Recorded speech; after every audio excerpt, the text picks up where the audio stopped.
Israel Hamas போர்ல ரொம்பவே முக்கிய அங்கம் வகிக்கிற நாடு எதுன்னு கேட்டா அது கத்தார் தான். கத்தார் அரசாங்கம் இல்லாம ஒரு அமைதி பேச்சுவார்த்தையை இங்க நடத்துறது கூட கஷ்டமா இருக்கும். அந்த அளவுக்கு ரொம்ப முக்கியமான இடத்தை பிடிச்சிருக்குது. கத்தாரோட இந்த முக்கியத்துவத்துக்கு காரணம் அவங்களுக்கும் ஹமாஸுக்கும் நடுவுல இருக்கிற அந்த உறவு தான். சோ இந்த வீடியோல நம்ம என்ன பார்க்க போறோம்னா கத்தாருக்கும் ஹமாஸுக்கும் நடுவுல அந்த உறவு ஏற்பட்டது எப்படி, சோ அந்த உறவை உருவாக்குனதுல அமெரிக்காவோட பங்கு என்ன, ஆனா அது கடைசியில் அமெரிக்காவுக்கு எதிராகவே எப்படி திரும்பிச்சு அப்படிங்கிறதெல்லாம் ரொம்பவே டீட்டெயிலா பார்க்க போறோம். வீடியோவை லைக் பண்ணிக்கோங்க, சேனலை சப்ஸ்கிரைப் பண்ணிக்கோங்க. வாங்க வீடியோக்குள்ள போயிடலாம். அறிவோம் தெளிவோம் உறவுகளுக்கு அன்பான வணக்கங்கள்.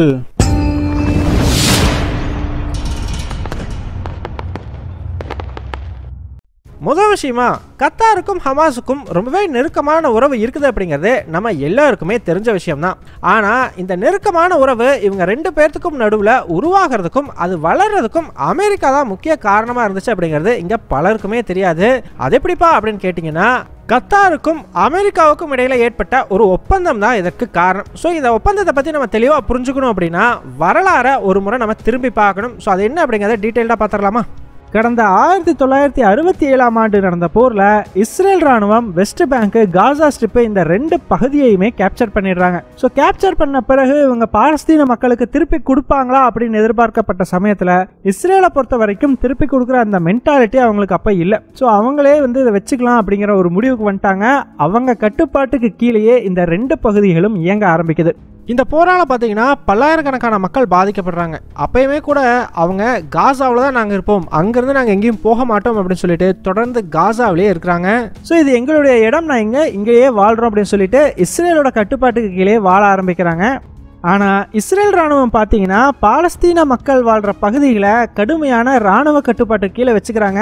ரொம்ப கண்காணிப்புகள் அப்படிங்கிறது ரொம்பவே ஸ்ட்ரிக்டாக இருக்குது. இதனால் அங்கிருந்த பாலஸ்தீன மக்களுக்கும் இஸ்ரேலிய ராணுவத்துக்கும் அப்பப்போ மோதல்கள் அப்படிங்கிறது நடக்க ஆரம்பிக்குது.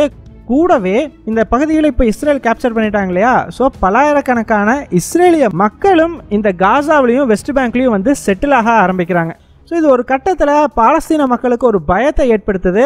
கூடவே இஸ்ரேலிய ராணுவமும் இந்த மாதிரி ரொம்ப கண்காணிப்பை ஸ்ட்ரிக்டாக வச்சிருக்கிறதுனால அவங்க மேலேயும் ஒரு வெறுப்பு ஏற்படுது. இந்த சமயத்தில் 1987ஆம் ஆண்டு ஒரு இஸ்ரேலிய ராணுவ வாகனம் பாலஸ்தீன தொழிலாளர்களை ஏற்றிக்கிட்டு போய்கிட்டு இருந்த ஒரு கார் மேலே கொண்டு மோதிடுறாங்க.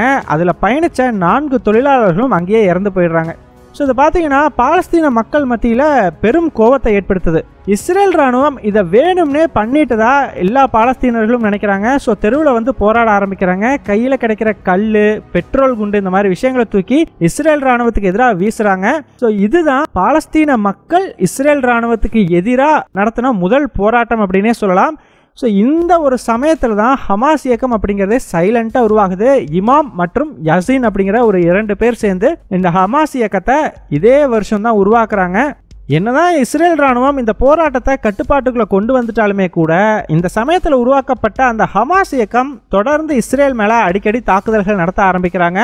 ஸோ ஒரு கட்டத்தில் இஸ்ரேலும் சரி ஓகே இவங்க எல்லாத்தையும் அரெஸ்ட் பண்ணி தூக்கி இப்போ ஜெயிலில் போட்டலாம் அப்படிங்கிற மாதிரி இவங்களெல்லாம் வலவீசி தேட ஆரம்பிக்கிறாங்க. ஸோ இந்த சமயத்தில் காசாவுக்குள்ளேயோ வெஸ்ட் பேங்க்குள்ளேயோ இருந்தால் கண்டிப்பாக இஸ்ரேல் ராணுவத்துக்கிட்ட மாட்டிக்குவோம்னு தெரிஞ்ச ஹமாஸ் இயக்கத்தை உருவாக்குனவர்கள் டக்குன்னு சுற்றி இருந்த நாடுகளுக்கு தப்பிச்சு போயிடுறாங்க. அங்கே பல பாலஸ்தீன மக்கள் ஆல்ரெடி அகதிகளாக வாழ்ந்துகிட்டு இருக்கிறாங்க இல்லையா, ஸோ அவங்களோட அப்படியே கலந்துடுறாங்க. இதனால் இஸ்ரேல் ராணுவத்தினால இவங்களை பிடிக்கிறது அப்படிங்கிறது ரொம்பவே கஷ்டமாக மாறிடுது. வெளிநாடுகளில் இருந்தே இஸ்ரேலுக்கு எதிரான நடவடிக்கைகள் அப்படிங்கிறத ஹமாஸ் பண்ண ஆரம்பிக்கிறாங்க. இந்த சமயத்தில் தான் கடந்த 1999ஆம் ஆண்டு சிரியா அரசாங்கம் ஹமாஸ் தலைவர்களுக்கு சிவப்பு கம்பளம் விரித்து வரவேற்பு கொடுக்குறாங்க. இந்த மாதிரி நீங்கள் இனிமேல் சிரியாவில் தங்கிக்கோங்க, நீங்கள் இங்கேயே ஒரு ஆஃபீஸ் ஓப்பன் பண்ணிக்கோங்க, இங்கிருந்தே இஸ்ரேலுக்கு எதிராக எல்லாமே பண்ணுங்க, ஒன்றும் பிரச்சனை இல்லை, நாங்கள் பார்த்துக்குறோம் அப்படிங்கிற மாதிரி சொல்லிடுறாங்க. ஸோ உடனடியாக ஹமாஸுக்கு டமாஸ்கஸ்லேயே ஒரு அலுவலகம் ஓப்பன் பண்ணப்படுது. அங்கே இருந்தே இஸ்ரேலுக்கு எதிரான நடவடிக்கைகளை அதுக்கப்புறம் ஹமாஸ் பண்ண ஆரம்பிக்கிறாங்க. இப்போ சிரியாவில் பார்த்தீங்கன்னா ஒரு பொலிட்டிக்கல் சப்போர்ட்டோட ஹமாஸ் தலைவர்கள் ரொம்பவே சேஃபாக இருக்கிற காரணத்தினால அவங்களால இஸ்ரேலுக்கு எதிரான தாக்குதல் நடத்துறது இந்த விஷயத்தெல்லாம் ரொம்பவே ஈஸியாக பண்ண முடியுது. இதுக்கப்புறம் இஸ்ரேலுக்குள்ள இந்த பிரச்சனைகள் அப்படிங்கிறது ரொம்பவே அதிகமாகுது. இதை பார்த்த இஸ்ரேல் அரசாங்கம் ஒரு கட்டத்தில் என்ன பண்ணுறாங்கன்னா, சரி ஓகே அவங்களுக்கு அவங்க நிலத்தை திருப்பி கொடுத்துடலாம்னு சொல்லிட்டு காசாவை மட்டும் 2005ஆம் ஆண்டு திரும்ப ஒப்படைக்கிறாங்க. ஆனால் ஒப்படைக்கும் போது இங்கே ஒரு எலெக்ஷன் வைப்போம், அந்த எலெக்ஷனில் ஜெயிக்கிறவங்க இதை கண்ட்ரோல் பண்ணலாம் அப்படிங்கிற மாதிரி சொல்லிட்டு ஒரு எலெக்ஷனும் நடத்த நடத்தப்படுது. அந்த எலெக்ஷன்ல ஜெயிச்சு ஹமாஸ் காசாவை மொத்தமா அவங்க கண்ட்ரோலுக்கு கொண்டு போயிடுறாங்க. இங்கே தான் ரொம்பவே முக்கியமான ஒரு விஷயத்தை நம்ம நோட் பண்ணணும். இந்த 2005ஆம் ஆண்டு எலெக்ஷன் நடக்கிறதுக்கு முன்னாடி வரைக்கும் கத்தார் அரசாங்கம் இஸ்ரேல் அரசாங்கத்து கூட ரொம்பவே நெருக்கமான ஒரு உறவை வச்சுக்கிட்டு இருந்தாங்க. வேற எந்த அரபு நாடுகளுமே அந்த காலகட்டத்தில் இஸ்ரேல் கூட க்ளோஸாக இல்லை. கத்தார் அரசாங்கம் மட்டும்தான் ரொம்பவே க்ளோஸாக இருந்தாங்க. இஸ்ரேல் நாட்டை சேர்ந்த மாணவர்கள் கத்தாரில் போய் படிக்கிற அளவுக்கு இந்த ரெண்டு நாடுகளுக்கும் இடையிலான உறவுங்கிறது வலுவாக இருந்தது. இதுக்கு முக்கிய காரணம் மத்திய கிழக்கு நாடுகளில் இருந்த அந்த பவர் ஸ்ட்ரகிள் தான். சவுதிக்கும் ஈரானுக்கும் இடையிலான அந்த போட்டியில் கத்தார் மாட்டிக்கிட்டாங்க. ஸோ இந்த இரண்டு நாடுகளுக்கும் எதிராக கத்தார்னால தனியாக எதுவும் பண்ண முடியாது. ஸோ அதனால் அந்த சமயத்தில் இவங்க ரெண்டு பேர்த்துக்கும் எதிராக இஸ்ரேல் கூட இந்த ஒரு உறவை அப்படிங்கிறத மெயின்டைன் பண்ணிக்கிட்டு வந்தாங்க. ஆனால் இந்த 2005ஆம் ஆண்டு எலெக்ஷன் நடந்து ஹமாஸ் ஜெயிச்சதையுமே ஒரு பெரிய டேர்னிங் பாயிண்ட் ஒன்று நடக்குது. அமெரிக்காவுக்கும் இஸ்ரேலுக்கும் ஹமாஸ் ஜெயிச்சது சுத்தமாக பிடிக்கல. ஸோ அமெரிக்கா என்ன பண்ணிடுறாங்கன்னா, இவ்வளவு நாளாக இந்த பாலஸ்தீன் அத்தாரிட்டி அப்படின்னு சொல்லி ஒன்று இருக்கும், அந்த அத்தாரிட்டிக்கு ஒரு ஃபண்டிங் வந்து கொடுத்துக்கிட்டு இருந்தாங்க. அந்த ஃபண்டிங்கை இமீடியட்டாக காசாவுக்கு கட் பண்ணுறாங்க. அதுக்கு அமெரிக்கா சொன்ன காரணம் என்னன்னா, காசாவுக்கு நம்ம ஃபண்டு பண்ணால் அந்த ஃபண்டை ஹமாஸ் இயக்கம் ஆயுதங்கள் வாங்குறதுக்கும் இஸ்ரேலுக்கு எதிரான நடவடிக்கைகளுக்கும் பயன்படுத்திடுவாங்க அப்படிங்கிற ஒரு குற்றச்சாட்டை வச்சு தான் இந்த ஃபண்டிங்கை ஸ்டாப் பண்ணாங்க. ஆனால் இந்த இடத்துல தான் ஒரு எதிர்பார்க்காத ட்விஸ்ட் நடக்குது. கத்தார் அரசாங்கம் வாலண்டியராக முன் வந்து ஹமாஸுக்கு அமெரிக்கா ஃபண்ட் பண்ணலன்னா என்ன, நாங்கள் வேணுங்கிற அளவுக்கு ஃபண்ட் பண்ணுறோம் அப்படிங்கிற ஒரு அறிவிப்பை வெளியிடுறாங்க. ஸோ யோசிச்சு பாருங்க, இஸ்ரேல் கூட ஒரு நல்ல உறவை வச்சுக்கிட்டு இருக்கிற ஒரு நாடு திடீர்னு இப்படி ஒரு அறிவிப்பை வெளியிட்டா அது இஸ்ரேலுக்கு சுத்தமாக பிடிக்காது இல்லையா? ஆல்ரெடி இஸ்ரேல் பார்த்தீங்கன்னா ரொம்பவே ஒரு ஹார்டான நாடு. அதாவது அந்த நாட்டுக்கு எதிராக சின்னதாக ஏதாச்சும் பண்ணால் கூட உடனடியாக எல்லாருமே சேர்ந்து உங்களை அப்போஸ் பண்ணுவாங்க. ஸோ அப்படிப்பட்ட ஒரு நாட்டுக்கு எதிராக ஹமாஸுக்கு, அதுவும் இவ்வளோ நாளாக அவங்க கூட க்ளோஸாக இருந்த ஒரு நாடு சப்போர்ட் பண்ணதையுமே இஸ்ரேலுக்கும் கத்தாருக்கும் இருந்த உறவு அப்படிங்கிறது அந்த பாயிண்ட்லேயே முறிஞ்சு போயிடுது. சரிப்பா, கத்தார் எதுக்காக இஸ்ரேல் கூட இருந்த உறவை முறிச்சுக்கிட்டு ஹமாஸுக்கு ஆதரவு தெரிவிக்கணும்? அவங்க இஸ்ரேல் கூடயே இருந்திருக்கலாம்ல அப்படின்னு கேட்டிங்கன்னா, கத்தார் பார்த்தீங்கன்னா ரொம்பவே விஷன் இருக்கக்கூடிய நாடு. அதாவது ஃப்யூச்சரில் எது வந்து நல்லா இருக்கும், எது பண்ணால் கரெக்டாக இருக்கும் அப்படிங்கிறத ரொம்பவே கரெக்டாக கெஸ் பண்ணி பண்ணுவாங்க. ஒரு உதாரணத்துக்கு சொல்லணும் அப்படின்னா, இன்னைக்கு இந்த வேர்ல்டு நியூஸ் அப்படிங்கிறத நம்ம பார்க்கணுன்னா வெஸ்டர்ன் மீடியாவை தான் நம்ம பார்க்குறோம். மோஸ்ட்லி அவங்க தான் அதை எல்லாத்தையுமே கண்ட்ரோல் பண்ணுறாங்க. அதில் வர்ற நியூஸ் எல்லாமே அவங்க சார்பாக தான் வருது. ஸோ இதை முன்னாடியே உணர்ந்த கத்தார் அரசாங்கம் அல் ஜசீரா அப்படிங்கிற ஒரு நெட்வொர்க்கை அப்பயே உருவாக்கி இன்னைக்கு இந்த வெஸ்டர்ன் கண்ட்ரிஸோட மீடியாஸ்க்கு ஈக்குவலாக அந்த அல் ஜசீராங்கிற ஊடகமும் செய்தியை வெளியிடுறாங்க. ஸோ இதனால ஹமாஸுக்கும் இந்த அல் ஜசீரா ஊடகத்தின் வாயிலாக ஒரு வாய்ப்பு அப்படிங்கிறது கிடைக்குது மக்களை ரீச் பண்ணுறதுக்கு. ஸோ யோசிச்சு பாருங்க, அப்பயே அவங்க ஓகே மீடியாவுக்கு தான் ஃபியூச்சரில் இவ்வளோ ஒரு பவர் இருக்க போகுது அப்படிங்கிறத கணிச்சு அதை கரெக்டாக செயல்படுத்தி அல் ஜசீராங்கிற ஒரு சேனலை உருவாக்கி இருக்கிறாங்க. வேற எந்த நாடுகள்னாலையும் பெருசாக இந்த அளவுக்கு உருவாக்க முடியல, வெஸ்டர்ன் கண்ட்ரிஸை தவிர. இந்த அல் ஜசீரா நெட்வொர்க் அவங்க கையில் இருக்கிறதே கத்தார் அரசாங்கத்துக்கு அரபுலக நாடுகளில் ஒரு தனி பவர் அப்படிங்கிறதே கொடுத்துருக்குது. காரணம், மத்திய கிழக்கில் எதுனாலும் இவங்க தான் ரிப்போர்ட் பண்ணணும் அப்படிங்கிற அளவுக்கு வந்து வளர்ந்துருக்குறாங்க. சரிப்பா, இப்போ இதை எதுக்காக சொல்கிறேன் அப்படின்னு கேட்டிங்கன்னா, இதே மாதிரி தாங்க அப்பயே கத்தார் அரசாங்கத்துக்கு இன்னொரு விஷயமும் இருந்தது. அது என்னென்னா, மத்திய கிழக்கு நாடுகளில் பல கிளர்ச்சி குழுக்கள் அங்கங்கே உருவாக ஆரம்பிச்சிருந்ததை நோட் பண்ணாங்க. ஸோ இந்த கிளர்ச்சி குழுக்களை யார் கட்டுப்படுத்துகிறாங்களோ அவங்களால மத்திய கிழக்கு நாடுகளில் ஒரு பவர்ஃபுல்லாக இருக்க முடியும் அப்படிங்கிறத கத்தார் அரசாங்கம் அப்போவே உணர்ந்திருந்திருக்குது. ஸோ அதனால தான் ஹமாஸுக்கு கத்தார் அரசாங்கம் ஆதரவு தெரிவித்ததாக சொல்லப்படுது.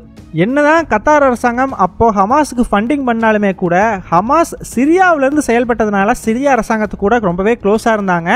ஆனால் கடந்த 2011ஆம் ஆண்டு அரப் ஸ்ப்ரிங் அப்படிங்கிற ஒரு மக்கள் போராட்டம் இந்த மத்திய கிழக்கு நாடுகள் பூராமே பரவச்சு. இதை பற்றி தனியாகவே ரொம்ப டீட்டெயில்டாக அக்கு வேற அணி வேற பிரித்த ஒரு வீடியோ போட்டிருக்கோம். அந்த வீடியோவோட லிங்க் டிஸ்கிரிப்ஷனில் இருக்கிறோம், மிஸ் பண்ணாமல் போய் பாருங்கள். இந்த போராட்டம் அப்படியே கொஞ்சம் கொஞ்சமாக பரவி சிரியாவையும் வந்தடையுது. ஸோ சிரியாவில் பார்த்தீங்கன்னா பசார் அல் ஆசாத் தலைமையிலான அரசாங்கம் இந்த போராட்டம் பண்ணவங்களுக்கு எதிராக கடுமையான நடவடிக்கைகளை எடுக்க ஆரம்பிக்கிறாங்க. ஆனால் இது ஹமாஸுக்கு பிடிக்கல. காரணம், பாலஸ்தீன மக்கள் வசிக்கிற பகுதிகளிலும் இந்த மாதிரி போராட்டங்கள் நடந்திருக்குதுன்னு சொல்லிட்டு அவங்களுக்கு எதிராகவும் சிரியா அரசாங்கம் நடவடிக்கை எடுத்தது. இதனால் ஹமாஸுக்கும் சிரியா அரசாங்கத்துக்கும் இடையில சண்டை ஏற்படுது. அதன் விளைவாக ஹமாஸ் சிரியாவிலிருந்து வெளியேறாங்க. இந்த ஒரு சந்தர்ப்பத்துக்காக பல நாட்களாக காத்துக்கிட்டு இருந்த கத்தார் அரசாங்கம் உடனடியாக ஹமாஸை இன்வைட் பண்ணுறாங்க. இந்த மாதிரி வாங்க, எங்கள் நாட்டில் ப்ராப்பர்ட்டிலாம் நாங்கள் கொடுக்குறோம், இங்கேயே தங்கிக்கோங்க அப்படிங்கிற மாதிரி இன்வைட் பண்ணதையும் ஹமாஸும் வந்து பார்த்தீங்கன்னா சரி ஓகே அப்படின்னு சொல்லிட்டு அங்கேயே போயிட்டு செட்டில் ஆகிடுறாங்க. ஸோ இது மாதிரி கத்தார் அரசாங்கம் வாலண்டியராக ஹமாஸை இன்வைட் பண்ணிச்சு அப்படின்னு நினச்சிக்கிட்டு இருக்கும்போது தான் திடீர்னு கத்தார் அரசாங்கம் ஒரு குண்டை தூக்கி போடுறாங்க. ஆக்சுவலாக நாங்களாக போய் இன்வைட் பண்ணலங்க, எங்களைய அமெரிக்க அரசாங்கம் தான் போய் ஹமாஸை இன்வைட் பண்ண சொன்னதே, அவங்க சொன்னதுனால தான் நாங்கள் இன்வைட் பண்ணி இங்கே ஹமாஸை தங்க வச்சிருக்கிறோம் அப்படிங்கிற ஒரு விஷயத்த பின்னாட்களில் கத்தார் அரசாங்கம் போட்டு உடைக்குது. யாருமே இதை சுத்தமாக எதிர்பார்க்கல. இதை பற்றி அமெரிக்காட்ட கேட்டப்போ அவங்க என்ன சொல்லியிருக்கிறாங்கன்னா, நாங்கள் ஹமாஸ் கூட நேரடியாக தொடர்பை ஏற்படுத்திக்க விரும்பலை, காரணம் அது இஸ்ரேலுக்கு பிடிக்காது, ஆனால் ஹமாஸ் கூட தொடர்பில் இல்லாமல் இருக்கிறதுக்கும் எங்களுக்கு விருப்பம் இல்லை, கண்டிப்பாக அவங்க ஒரு கிளர்ச்சி குழுவாக இருக்கிறாங்க, அவங்களுடைய கான்டாக்ட் எங்களுக்கு தேவைன்னு நினச்சோம். ஸோ அதனால் கத்தார் அரசாங்கத்தின் மூலமாக அந்த ஒரு தொடர்பை ஏற்படுத்திக்கலாம் அப்படிங்கிறது தான் அமெரிக்காவோட நோக்கம் அப்படின்னு சொல்லப்படுது. அமெரிக்கா இதை எந்த நோக்கத்தோட பண்ணாங்க அப்படிங்கிறது அவங்களுக்கு தான் வெளிச்சம். ஆனால் கத்தாரை பொறுத்த வரைக்கும் இது ஒரே கல்ல ரெண்டு மாங்க அப்படிங்கிற மாதிரி தான். கத்தார் அரசாங்கம் இதன் பிறகு ஹமாஸ் கூட ரொம்ப க்ளோஸ் கான்டாக்ட் மெயின்டைன் பண்ணுறாங்க, அவங்களுக்கு ஃபண்டிங் பண்ணுறாங்க. இதன் மூலமாக இவங்க ரெண்டு பேர்த்துக்கும் இடையிலான உறவுங்கிறது வளர ஆரம்பிக்குது. நான் முன்னாடியே சொல்லியிருந்தேன் இல்லையா, கத்தாருக்கு பயங்கரமான விஷன் உண்டு. அதனால தான் கிளர்ச்சி குழுக்கள் ஒரு காலகட்டத்தில் ரொம்ப பவர்ஃபுல்லாக இருப்பாங்க, அவங்கள கட்டுப்படுத்தினா மத்திய கிழக்கில் பவர்ஃபுல்லாக இருக்கலாம்னு கத்தார் நினச்சதுன்னு சொல்லியிருந்தேன் இல்லையா, அதை உண்மையாக மாற்றுது கத்தார் அரசாங்கம். ஸோ இப்போ பார்த்தீங்கன்னா ஹமாஸுக்கும் இஸ்ரேலுக்கும் இடையில போர் வந்ததையும் எல்லா நாடுகளும் முதல்ல போய் நின்னது யார்கிட்ட? கத்தார் கிட்ட தான். ஸோ இது கத்தாருக்கு ஒரு தனி பவர் கொடுக்குது இல்லையா. வேற ஏதாச்சும் ஒரு கிளர்ச்சி குழுக்கள் கிட்ட பேசணும், ஒரு அமைதி பேச்சுவார்த்தையை நடத்தணும் அப்படின்னா கத்தார் அரசாங்கம் இல்லாமல் முடியாது அப்படிங்கிற ஒரு சூழ்நிலையை கத்தார் அரசாங்கம் உருவாக்கி இருக்குது. இன்னொரு பக்கம் அமெரிக்காவும் இதே விஷயத்தை தான் விரும்பினாங்க. ஹமாஸ் கூட நேரடியாக தொடர்பில் இருக்கக்கூடாது, அதுக்கு பதிலாக கத்தார் வழியாக ஹமாஸ் கூட ஒரு தொடர்பில் இருக்கணுங்கிறத விரும்பினாங்க. ஸோ இப்போ அதுதான் நடந்துகிட்டு இருக்குது இல்லையா. என்னதான் சவுதி, ஈரான் மாதிரியான பெரிய பெரிய நாடுகள் மத்திய கிழக்கில் இருந்தாலும் அவங்கள நம்ம பெருசாக நினைச்சாலுமே கூட இந்த பர்டிகுலர் பிரச்சனையில் கத்தார் இல்லாமல் எதுவும் நடக்காது அப்படிங்கிற ஒரு சூழ்நிலையை உருவாக்குனதே கத்தாருக்கு வெற்றி அப்படின்னு தான் சொல்லி ஆகணும். இந்த வீடியோவில் தான். இந்த வீடியோ ரிலேட்டடான மற்ற வீடியோஸோட லிங்க்கும் நாங்கள் டிஸ்கிரிப்ஷனில் கொடுக்குறோம், மிஸ் பண்ணாமல் போய் பாருங்கள். எங்கள் டெலிகிராம் சேனல் லிங்க் டிஸ்கிரிப்ஷனில் கொடுக்குறோம், இன்ட்ரெஸ்ட் இருக்கிறவங்க ஜாயின் பண்ணிக்கோங்க. ரொம்ப முக்கியமான செய்திகள் அதில் பகிரப்படும். வீடியோ பிடிச்சிருந்ததுன்னா லைக் பண்ணிக்கோங்க, சப்ஸ்கிரைப் பண்ணிக்கோங்க. இதன் மூலமாக எங்களுடைய வீடியோஸ் இன்னும் நிறைய பேர்த்துக்கு போய் சேரும். முடிஞ்சால் உங்களுடைய ஃப்ரெண்ட்ஸுக்கிட்டையும் நிறைய ஷேர் பண்ணிக்கோங்க. இது எங்களுடைய உழைப்புக்கு நீங்கள் கொடுக்குற ஒரு ரிவார்டாக இருக்கும். நன்றி.